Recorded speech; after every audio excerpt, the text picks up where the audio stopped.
Line Arabian dates. இப்போ அது line லயனா டே. இது தரும் ஆரோக்கியம் இயற்கையானது. லயன் லயனா பிரீமியம் டேட்ஸ்.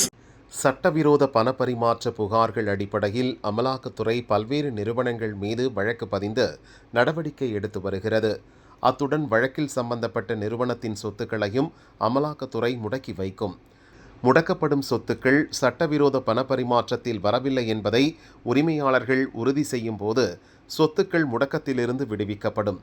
இந்நிலையில் ரியல் எஸ்டேட் கட்டுமான நிறுவனங்கள் தொடர்பான வழக்குகளில்தான் அதிக சொத்துக்கள் முடக்கப்பட்டுள்ளதாக கூறப்படுகிறது.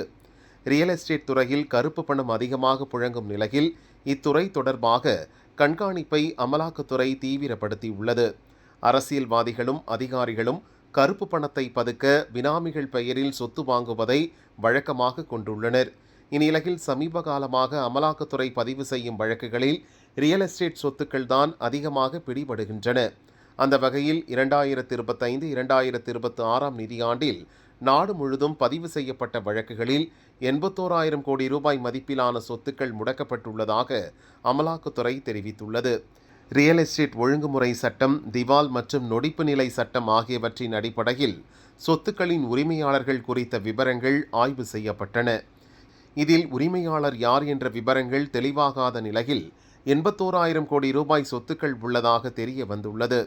முடக்கப்பட்டுள்ள சொத்துக்கள் யார் வாயிலாக யார் பெயரில் வாங்கப்பட்டன, அதற்கான பணம் எப்படி கைமாறியது என்பது குறித்தும் அமலாக்கத்துறை அதிகாரிகள் விசாரித்து வருகின்றனர்.